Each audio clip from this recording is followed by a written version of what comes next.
galaxy was a busy place. Thousands of species lived among the stars, traded with each other, argued with each other, and mostly tried to stay out of each other's way. They had built something called the Galactic Concord, a great council where every species had a seat and every voice could be heard. It was supposed to be fair. It was supposed to be just. But like most things built by committee, it was mostly slow, mostly careful, and mostly afraid of doing anything that might upset the balance. Humanity had joined the Concord 42 years ago. It had not been a warm welcome. The problem was Earth. Every species in the galaxy had a homeworld, and those homeworlds were ranked by how dangerous they were. Most civilized species came from gentle worlds, places with mild weather, soft gravity, and calm oceans. Earth was none of those things. Earth was a Class 12 death world, one of the most violent and unpredictable planets that had ever produced intelligent life. It had earthquakes, hurricanes, volcanoes, tidal waves, and an atmosphere that was 21% pure oxygen, a gas so reactive that most species considered it an industrial chemical. The animals on Earth ate each other. The plants on Earth poisoned each other. Even the smallest creatures carried diseases that could wipe out entire alien populations. And humans had not only survived on this nightmare world, they had thrived on it. They had climbed to the top of a food chain so brutal that most galactic biologists refused to study it without hazard pay. So when humanity arrived on the galactic stage, the other species did what frightened people always do. They smiled politely, gave humans a small seat at the far end of the table, and quietly agreed among themselves to keep the Deathworlders at arm's length. Humans were given a minor trade corridor, limited diplomatic access, and a clear but unspoken message: stay small, stay quiet, and do not cause trouble. For 42 years, humanity did exactly that. They traded, they explored, they built colonies on worlds that other species had abandoned because the conditions were too harsh. They asked no favors and made no demands. And slowly, the galaxy forgot to be afraid of them. Humans became background noise, a minor species from a terrible world not worth thinking about. That changed on a Tuesday. Deep inside the Concord's communication network, a signal burst through on every frequency at once. It was Protocol Zero, the oldest and most desperate distress call in galactic law. Protocol Zero meant one thing: a species was dying, and it was begging the galaxy for help. The signal came from the Valthari. The Valthari were among the most beloved species in the Concord, though beloved was perhaps too strong a word. They were respected. They were valued. They were a small, fragile people, tall and thin, with translucent skin that glowed with soft bioluminescence. They had no military. They had no weapons. What they had was the great library of Aethon, the largest collection of knowledge in the entire galaxy. Every species' history, science, art, and philosophy was stored there. The Valthari had spent 10,000 years gathering and protecting this knowledge. They were the galaxy's memory. And now, someone was trying to burn that memory to the ground. The Krefak Dominion had come to Valthara with 600 warships. The Krefak were conquerors, cold, efficient, and utterly without mercy. For decades, they had been quietly swallowing smaller systems on the galaxy's edge, growing stronger while the Concord debated and discussed and did nothing. Now they had grown old enough to strike at the heart of galactic civilization itself. The emergency session of the Galactic Concord was called within hours. Every species sent their ambassador. The great circular chamber filled with beings of every shape, size, and color.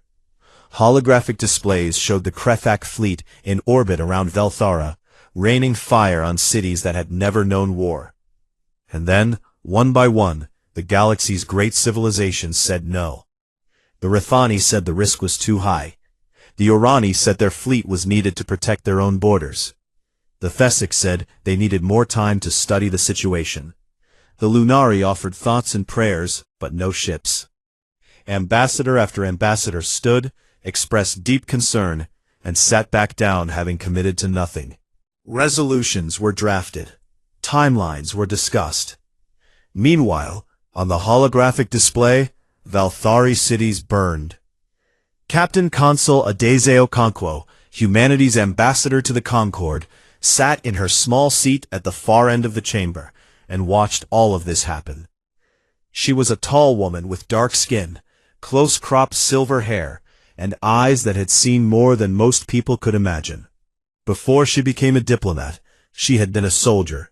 Before she was a soldier, she had been a girl in Lagos, who had learned very young that the world did not help those who waited politely for rescue. She had said nothing during the session. She had listened. She had watched the other ambassadors perform their careful dance of concern without commitment. And then, a Concord technician made a mistake. Or perhaps it was not a mistake at all, and played the unedited audio of the Valthari distress call over the chamber's speakers. It was the sound of Valthari children singing. Their voices were high and clear and beautiful, a hymn of light that their people sang in times of great fear. It was a prayer, or perhaps a lullaby, or perhaps just the only thing they could think to do while the sky fell around them. Beneath the singing, there was the deep rumble of orbital bombardment, the crack of buildings falling, the screams of adults trying to shield their young. The chamber went very quiet. Adeze Okonkwo stood up. She did not ask for permission to speak. She simply stood, and something in the way she stood made every eye in the room turn toward her. I have listened to this body discuss cost and benefit, she said. Her voice was calm and steady. I have listened to you calculate risk and reward. I have listened to you weigh the value of a species' survival against the comfort of your own safety. And I have heard enough. She looked around the chamber, meeting the eyes of ambassadors who would not meet hers. Humanity does not require a cost-benefit analysis to answer a cry for help. Those are children singing. Those are people dying. We are going. The chamber erupted. Ambassadors shouted warnings. The Thesic representative told her she was being emotional and irrational. The Rathani ambassador said humanity would be destroyed. One delegate, whose species Okonkwo did not even recognize, laughed out loud and called it suicide.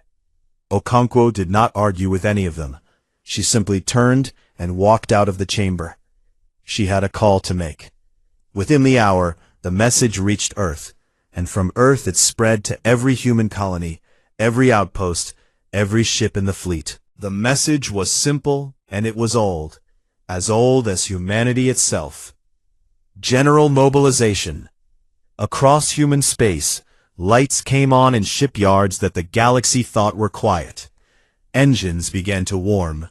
Soldiers put on armor. Pilots climbed into cockpits. Families said goodbye the way human families had always said goodbye before war, with tight hugs, wet eyes, and promises to come home. The sleeping giant opened its eyes, and it was angry. Commander Thisel had studied humans for 11 years.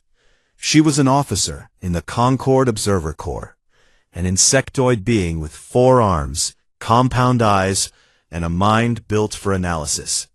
Her species, the Kethri, were watchers by nature, patient, precise, and very good at noticing things that others missed.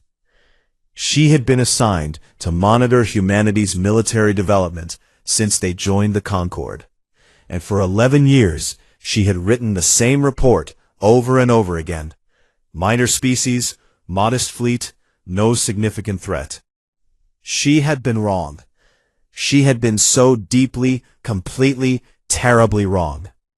Thisel stood on the observation deck of the human carrier UES Mount Olympus and watched the fleet assemble.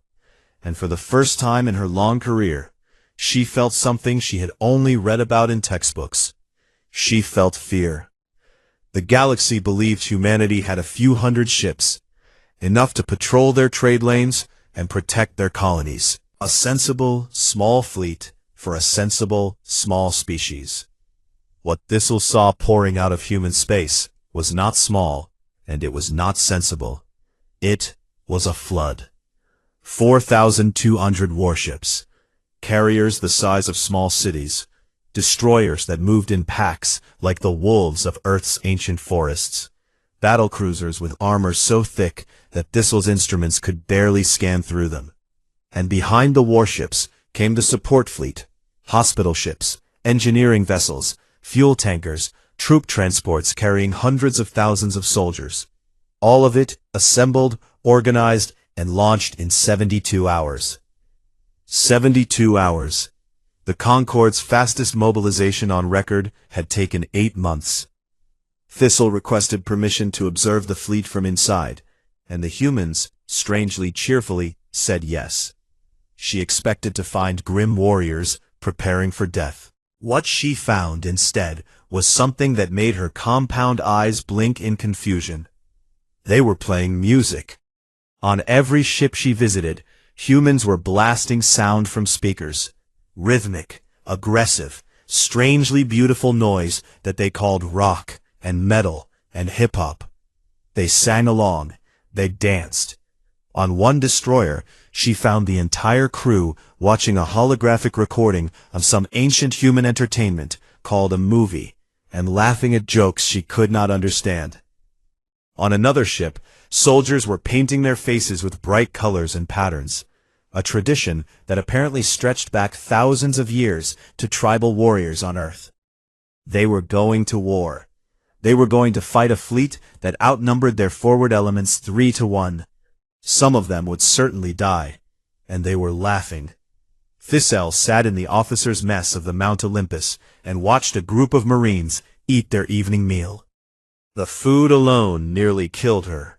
Not literally, she was behind a protective barrier, but the chemical analysis of what humans considered a normal dinner was enough to make her feel sick. Their rations contained capsaicin, a chemical weapon that caused burning pain in the mouth and throat. They consumed caffeine, a stimulant powerful enough to stop a Khethri heart.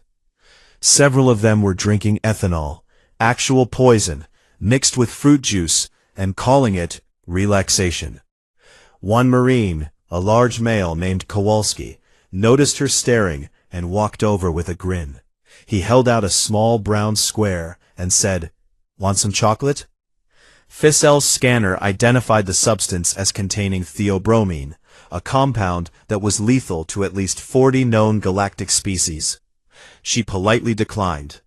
"Your loss," Kowalski said, and aided himself. She began to understand something then. Humans had not evolved on a world that tried to kill them despite their weakness. They had evolved on a world that tried to kill them, and they had become strong because of it. Every part of them was built for survival in conditions that would destroy other species. Their bones were dense from fighting Earth's crushing gravity. Their muscles were powerful from a lifetime of resisting a pull that was nearly twice what most civilized species experienced. They healed from injuries that would be fatal to others. They could function without sleep for days, eat foods that were toxic to most life forms, and operate in temperature ranges that spanned from freezing to boiling. They were not soldiers who had been trained for war. They were survivors who had been born for it. Thistle requested a meeting with Admiral James Mercuria, the commander of the entire expeditionary fleet. She found him in the tactical center of the Mount Olympus, surrounded by holographic maps and a staff of officers who moved with the kind of calm efficiency that spoke of years of practice. Mercuria was a broad-shouldered man in his 50s, with a shaved head, a jaw that looked like it had been carved from stone, and eyes that were surprisingly warm for a man who commanded enough firepower to crack a planet.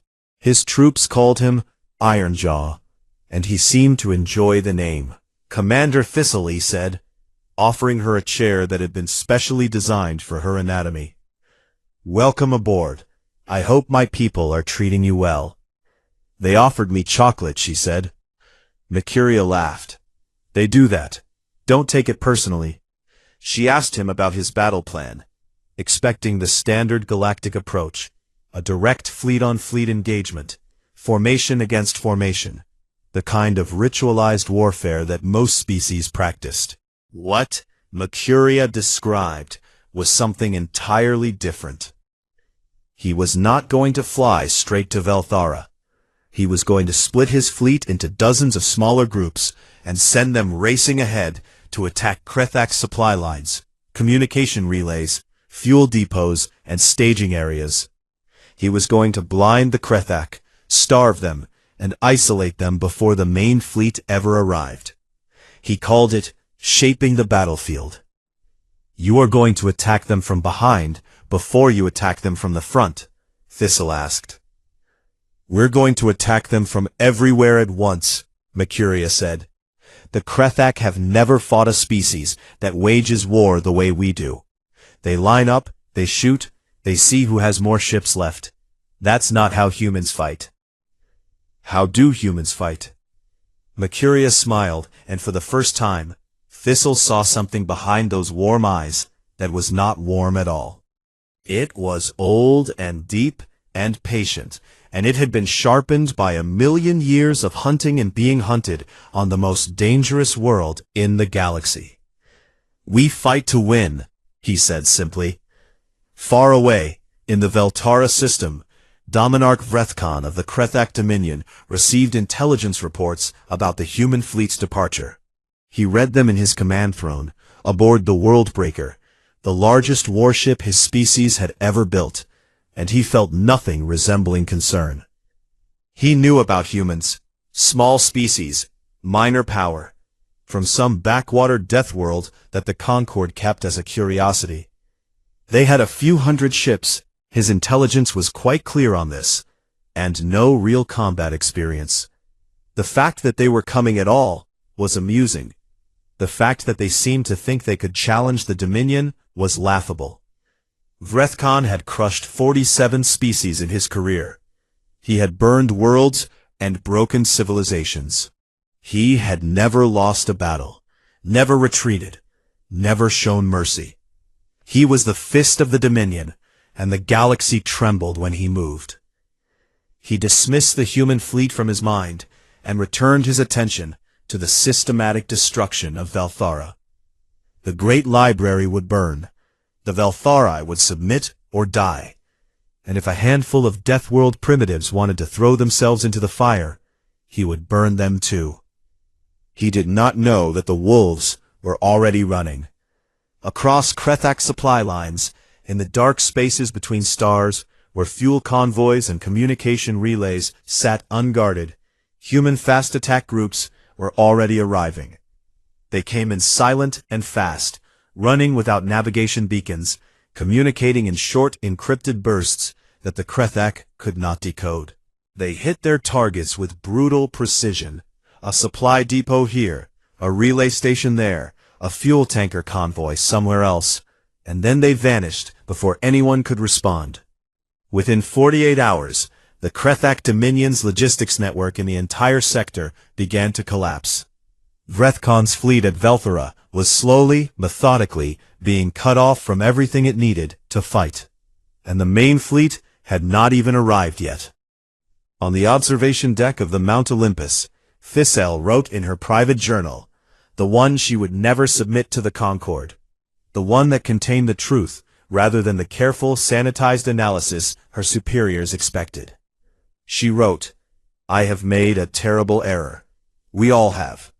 We looked at the humans and saw a minor species from a dangerous world, and we thought that made them simple. We thought that because their world was violent, they must be merely violent. We did not consider the possibility that a species forged in violence might have learned something from it that the rest of us never had to learn. We did not consider that they might be good at it. We did not consider that they might have been holding back. She paused and looked out at the fleet stretching across the stars like a river of steel and light. The sleeping giant is awake, she wrote, and God help anyone standing in its path. The sky above Veltara had been burning for 9 days. Elder Archivist Lumai, stood in the deepest vault of the great library of Aethon, and listened to her world die. She was old, even by Veltari standards, nearly 400 years, and her bioluminescence, which had once glowed a brilliant blue-white, had softened to a gentle amber with age. Around her, hundreds of her people huddled in the dark, their collective glow casting a dim, flickering light across walls lined with data crystals that held 10,000 years of galactic knowledge. Above them, Krethak bombardment shook the ground like a heartbeat. Dust fell from cracks in the ceiling. Children pressed against their parents and tried not to cry. The singing had stopped 3 days ago. There was nothing left to sing about. The Krethak had been systematic. They had destroyed the orbital defense platforms first. Not that the Veltari had many. Then, they had begun targeting population centers, infrastructure, communication arrays. They were not trying to conquer Velthara. They were trying to erase it. Dominarch Vrethkin had made his demands clear. Surrender the Great Library's contents to the Dominion, or watch it burn. The Velthari had refused. Knowledge was sacred to them. It was not a thing to be owned or controlled.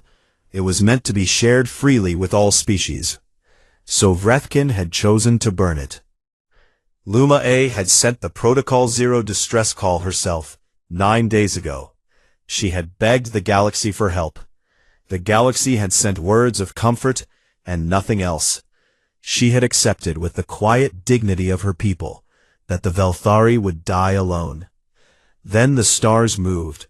It started as a ripple in the sensor data, the few sensors that still functioned on the surface. Then the ripple became a wave, and the wave became a flood, and suddenly the space around Velthara was full of ships that had not been there a moment before.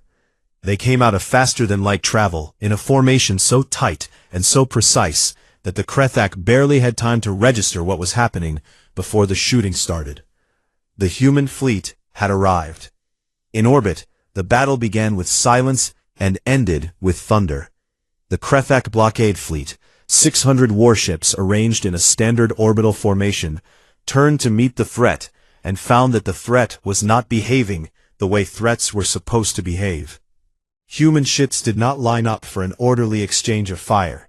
They came in fast and scattered, weaving through the Krethak formation like fish through a net. Electronic warfare systems flooded Krethak communications with noise, a screaming, howling static that sounded almost alive. Targeting systems went blind. Formation commands were lost in the chaos. And then the drones came. Thousands of them.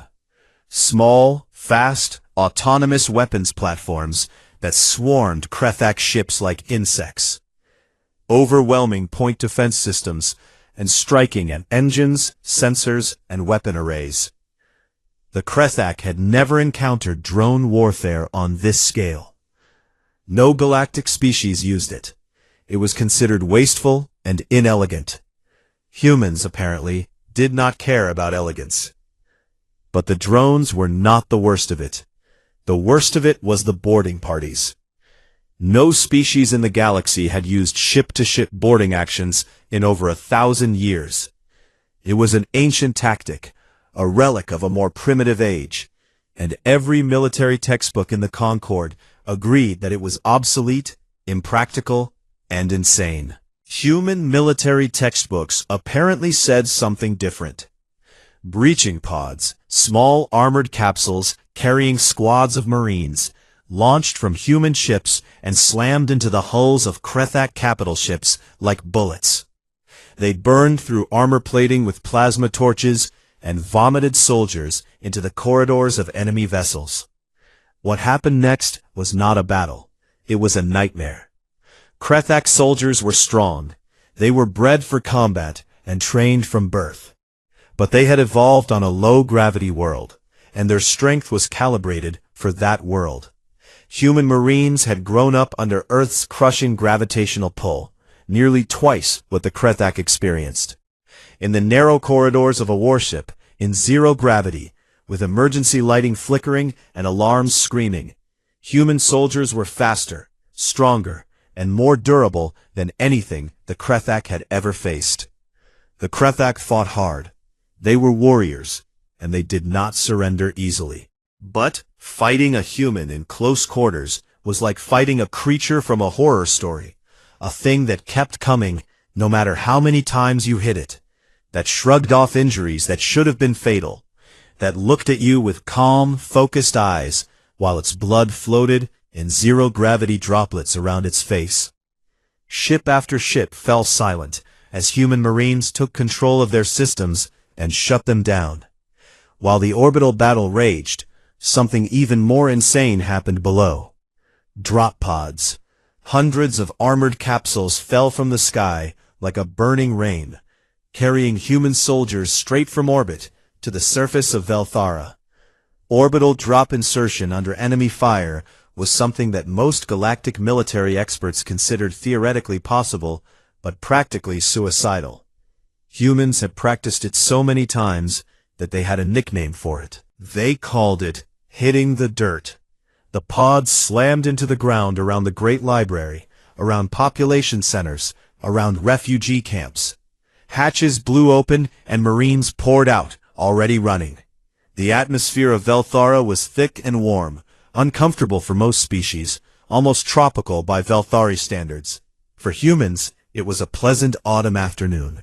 They moved through it like they had been born to it, spreading out in defensive formations that covered civilian areas with overlapping fields of fire. In the deepest vault, Lumei felt the ground shake. Different this time. Not the deep, cruel rumble of orbital bombardment, but sharp, precise impacts, closer. She ordered the vault doors opened and climbed the stairs to the surface level of the library, ignoring the pleas of her assistants to stay below, where it was safe. She emerged into a world she did not recognize. The gardens of the library, once a place of beauty and contemplation, were churned into mud and rubble. Smoke filled the air, and everywhere, there were humans. They were enormous by Velthari standards, thick and heavy and solid in a way that seemed almost architectural. They wore powered armor that made them even larger, and they carried weapons that hummed with energy. They had set up barriers and shield generators around the library, and were dug in like they planned to stay until the stars burned out. A Krethak ground assault came 20 minutes later. Heavy infantry, supported by armored vehicles, pushed toward the library from the east, expecting to sweep aside whatever token resistance they found. They found human marines, and the advance stopped like it had hit a wall made of iron and fury. The fighting was brutal and close. Krethak soldiers charged human positions and were thrown back. They charged again and were thrown back again. The humans did not just hold their ground. They seemed to grow stronger the longer the fight went on, as if combat itself was a kind of fuel for them. When one Marine fell, another stepped forward to fill the gap, and there was always another. Lumei watched from behind a barricade as a young human Marine, barely more than a child by Velthari standards, stood over a group of wounded Velthari civilians and fired her weapon with steady, methodical precision at advancing Krethak soldiers. She was bleeding from a wound on her arm. She did not seem to notice. When the assault finally broke and the Krethak retreated, Lumei moved through the library grounds in a daze. She found a human Marine sitting against the library's outer wall, his armor cracked and scorched, his helmet off, his face covered in dust and blood. His name tag read, Reyes, Sergeant, United Earth Marines. He was pressing a bandage against his side, where a piece of shrapnel had torn through his armor. His hands were shaking slightly, but his eyes were clear and calm. Lumei knelt beside him. She was an archivist, not a healer, but her people had a natural ability to soothe pain through their bioluminescence, and she let her glow intensify, letting warm amber light wash over him. She saw some of the tension leave his shoulders. "Let me help you," she said. "I can call a medic." Sergeant Reyes shook his head. I'm fine, ma'am. Others need it more. He looked at the library behind them, the ancient walls scarred by weapons fire, but still standing. Still standing because he and his fellow Marines had stood in front of it and refused to move. Protect the books, ma'am, he said. His voice was tired but certain. That's what we're here for. In 400 years of life, she had never heard anything like it. She had watched the galaxy's greatest civilizations refuse to risk a single ship for the knowledge stored in these walls. And now a young human, a being from a world so violent that most species feared to even visit it, sat bleeding on her doorstep and told her that the books mattered. Why? She asked. The question contained everything. Why come? Why fight? Why bleed? Why die? For a species you have never met, for a library you have never read, for a world that is not yours. Sergeant Reyes looked at her for a long moment. Then he smiled, a tired, honest human smile. Because someone had to, he said. Above them, the orbital battle continued to rage. But the tide was turning. Krethak ships were burning. Human ships pushed forward. And Dominarch Vrethkon, watching his carefully planned conquest crumble around him, made a decision born of rage rather than reason. He called for his reserves. Every ship he had, everything the Dominion could bring to bear. He would drown these Deathworld savages in fire and steel, and when they were dead, he would burn the library stone by stone. He did not know that this was exactly what Admiral Mercuria had been waiting for. Admiral James Mercuria had studied the Krethak for 3 years before the war began. He had read every intelligence report, every battle analysis, every scrap of information the Concord had gathered about the Dominion's tactics and strategies. And he had found something that every other species had missed, or perhaps had seen, but had been too afraid to use. The Krethak had a weakness. They did not adapt. In 1,000 years of conquest, the Krethak had never faced an enemy that surprised them. Every species they had fought used the same basic approach to war.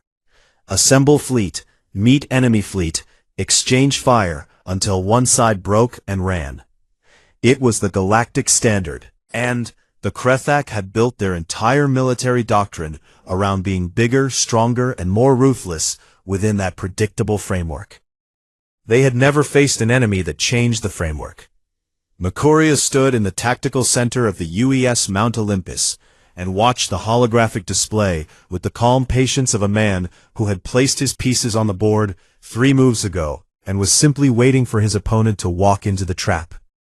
Around him, his staff worked with quiet efficiency, tracking fleet movements across the Valthara system and across 6 neighboring systems, where the fast attack groups had been doing their bloody, invisible work.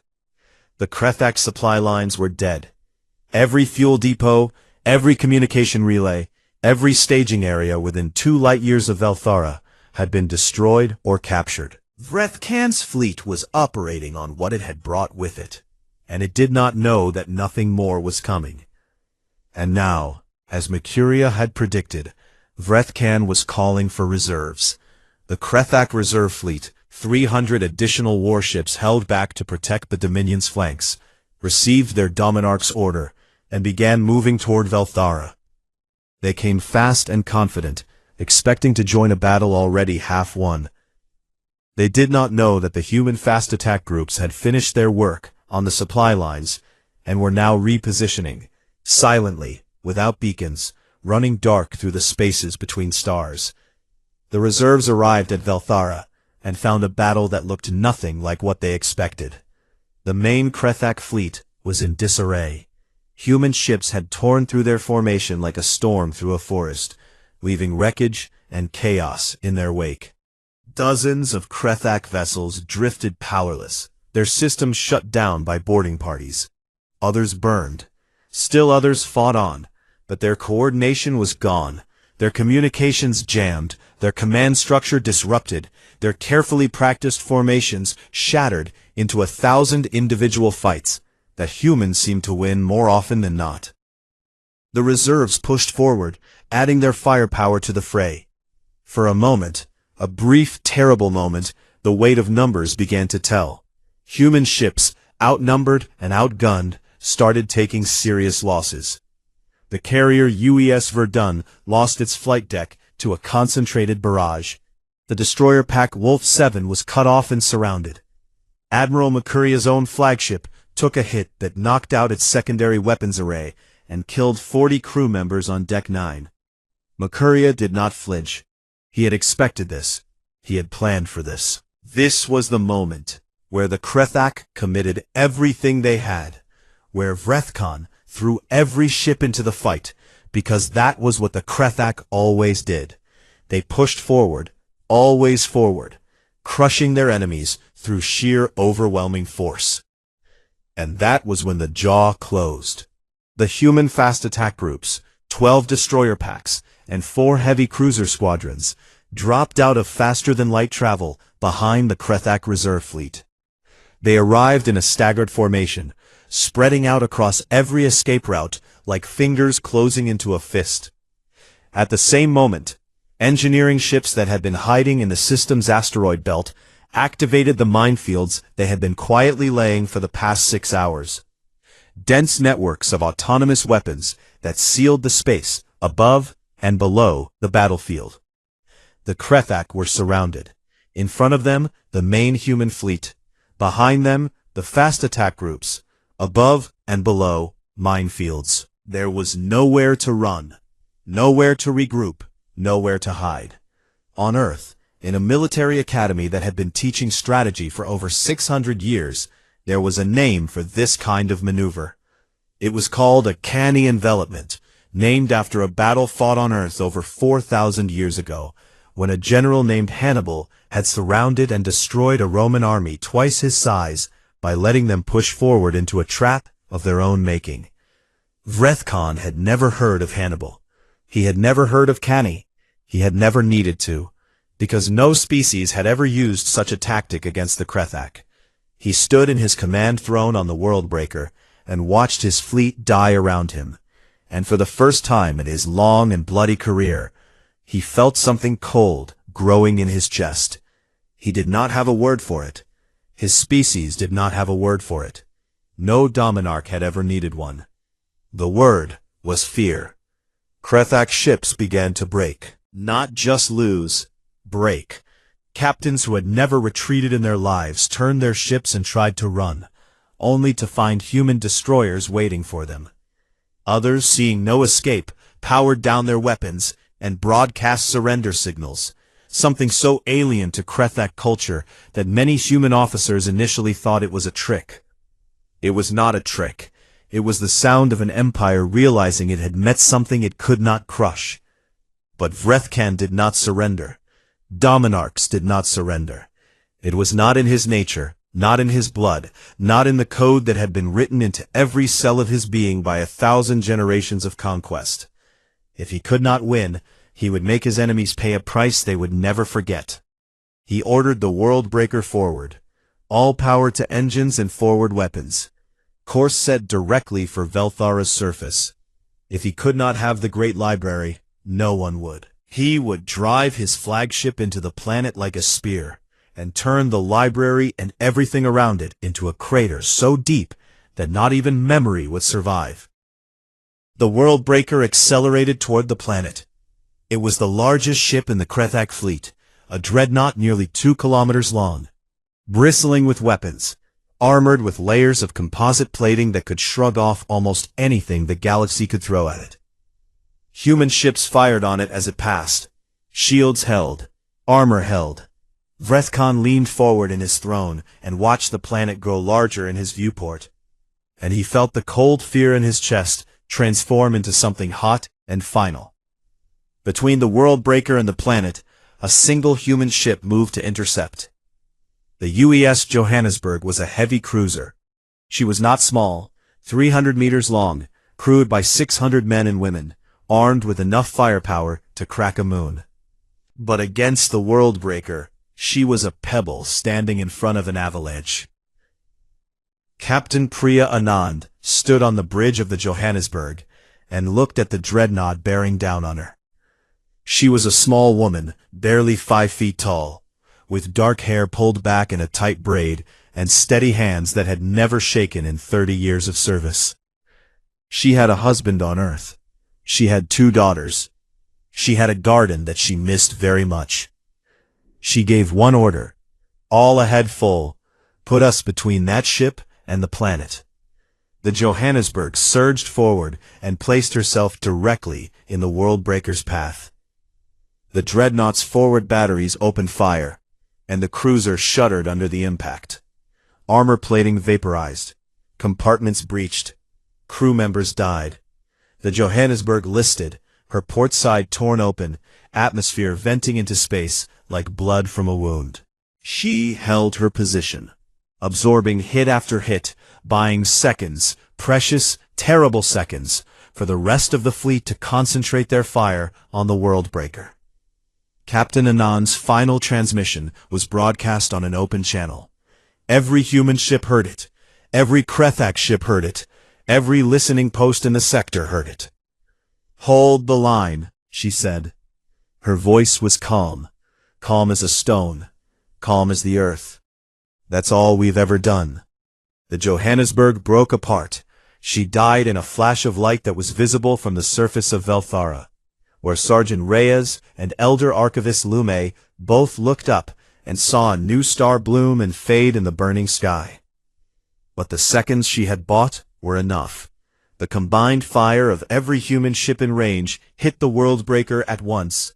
Shields collapsed, armor cracked. The great dreadnought that had broken worlds and ended civilizations came apart in a cascade of explosions that lit up the void like a sun going nova. Vrethkan died in his command throne, still reaching forward, still trying to destroy what he could not possess. He died without understanding what had killed him. Not the weapons, not the tactics, not the ships, or the soldiers, or the strategy. What had killed him was something he had never encountered in his entire career of conquest. A species that would throw itself between a monster and a stranger and say no, not today, not ever. The battle was over. The Krethak Dominion's military power, the fist that had threatened the galaxy for decades, was shattered. Not merely defeated, dismantled. Of the 900 ships that had fought at Velthara, fewer than 200 survived, and most of those had surrendered. The rest were wreckage, drifting in orbit around a world they had tried to destroy and failed. Across the galaxy, species that had lived in fear of the Krethak watched the battle recordings in silence. The footage spread across every network, every relay, every communication channel in the Concord. Species that had refused to send even a single ship watched human marines fight and die in the corridors of Krethak warships. They watched drop pods fall like rain onto a world that was not humanity's own. They watched the Johannesburg place herself between a dreadnought and a planet full of strangers and refuse to move. And they watched, at the end, as the guns went quiet, and human soldiers, the same soldiers who had just torn apart one of the most feared militaries in the galaxy, gently picked up wounded Velthari children and carried them to medical stations, moving with a tenderness that seemed impossible from hands that had been killing minutes before. On the surface, Lumai found Sergeant Reyes still at his post by the library wall. He was looking up at the sky, where the light of the Johannesburg's death was fading. "Did you know them?" she asked quietly. "The people on that ship?" Reyes nodded slowly. "Captain Anand. She was a friend of my mother's." He was quiet for a moment. "She had a garden.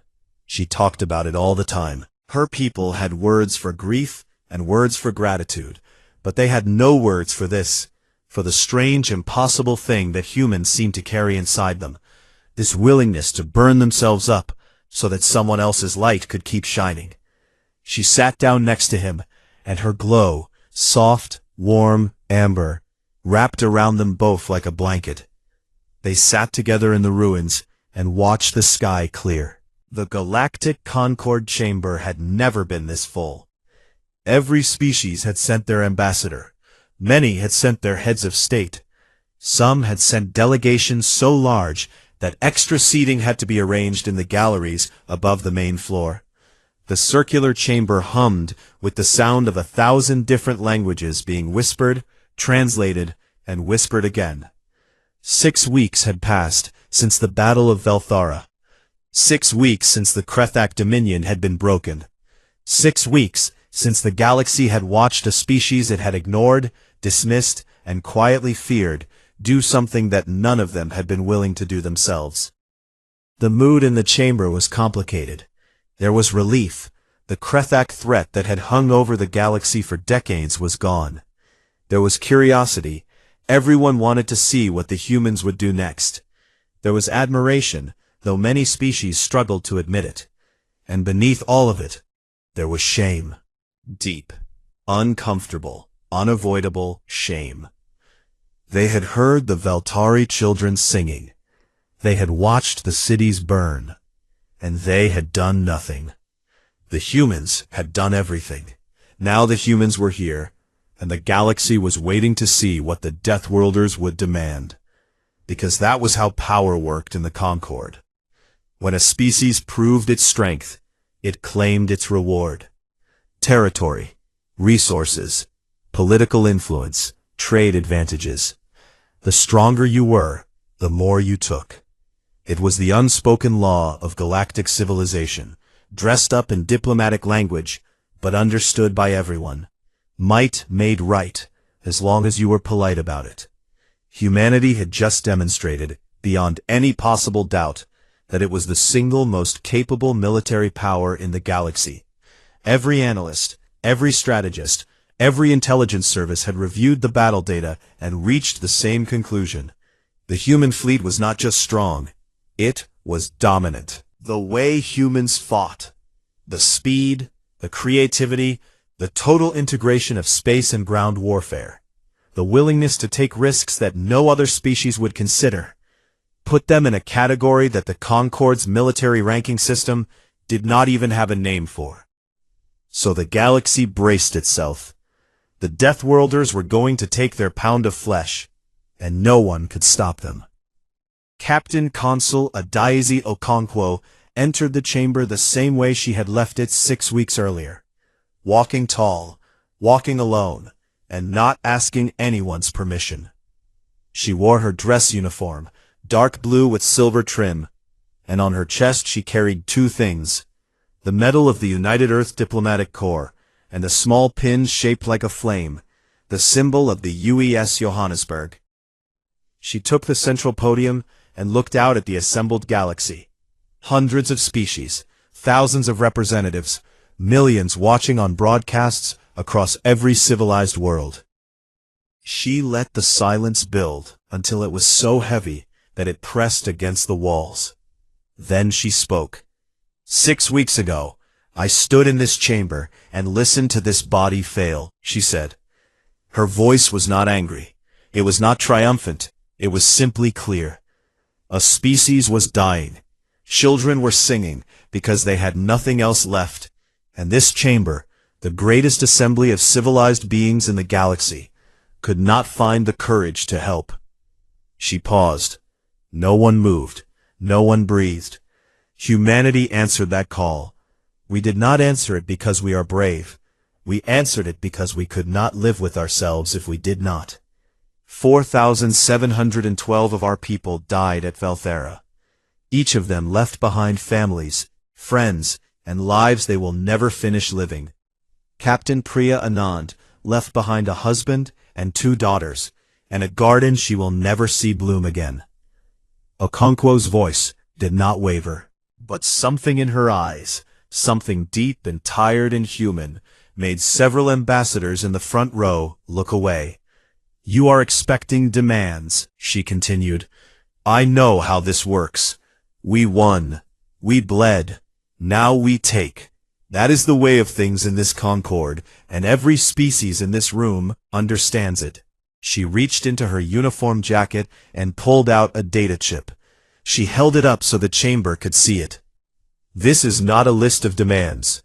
She inserted the chip into the podium's display system, and a holographic document appeared above the chamber floor, large enough for every eye in the room to read.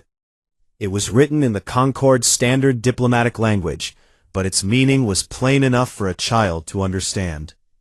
The first item was a complete reconstruction plan for Velthara.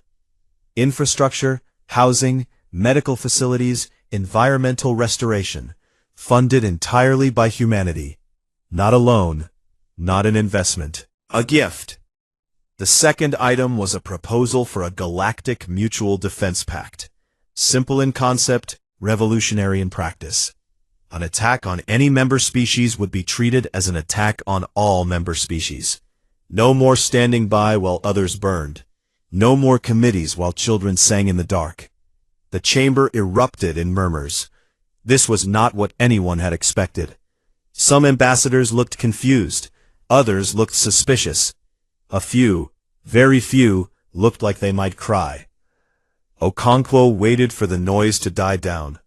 Then she looked out at the chamber one more time, and she asked the question that she had come to ask.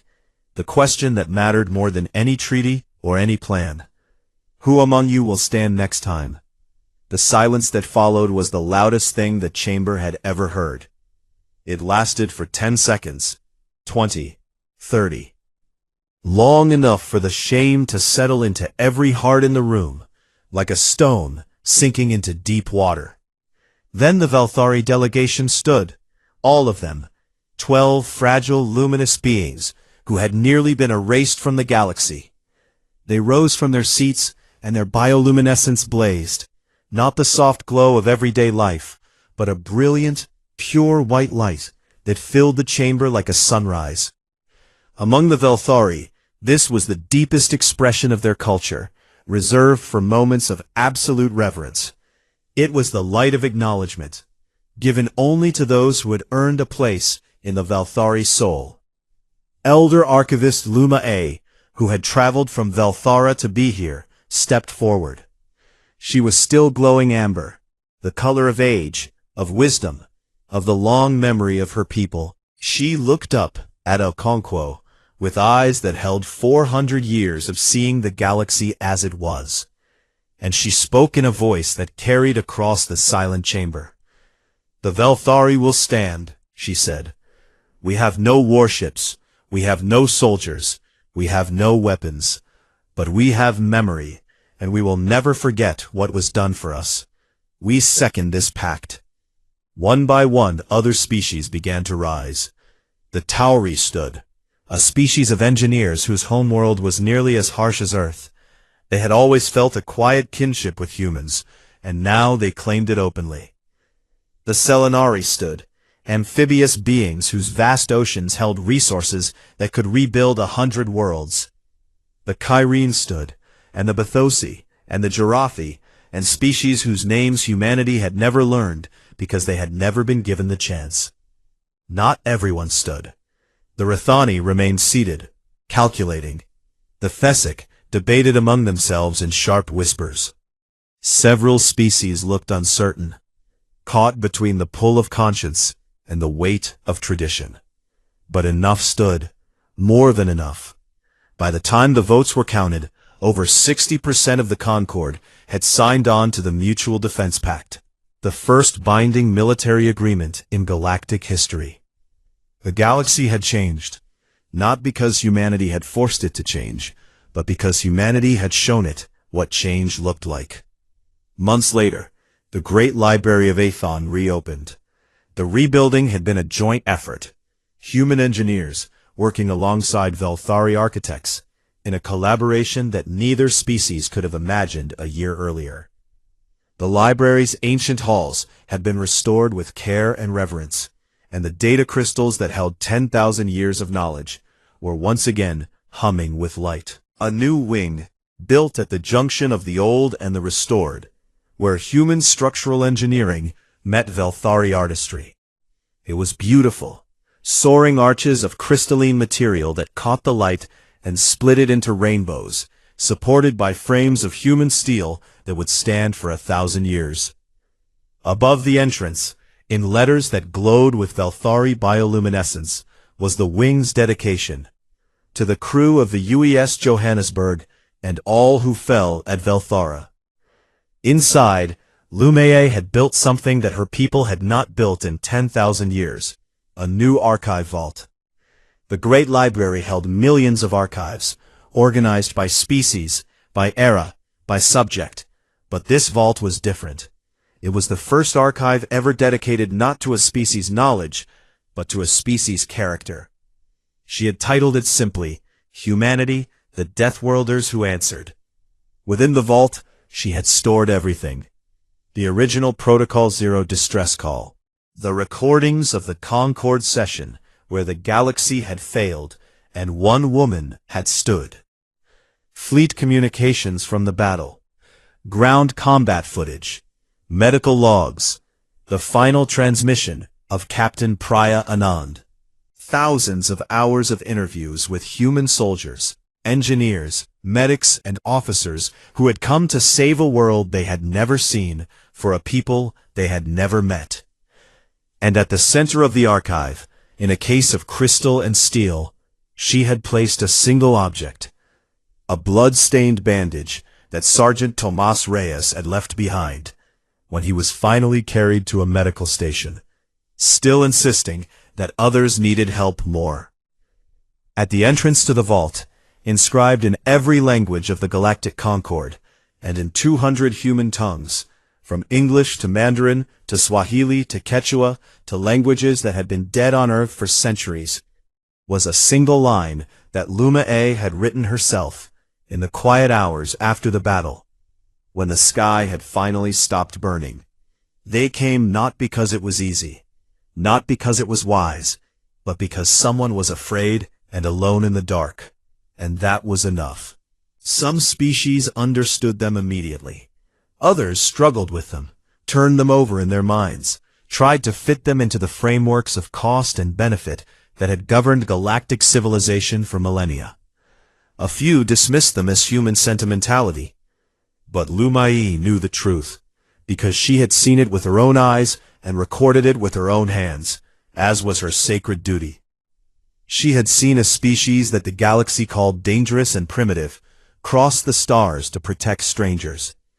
She had seen them fight and die for books they had never read and children they had never met. She had seen them break the most feared military in the galaxy, and then, when the breaking was done, gently pick up the pieces.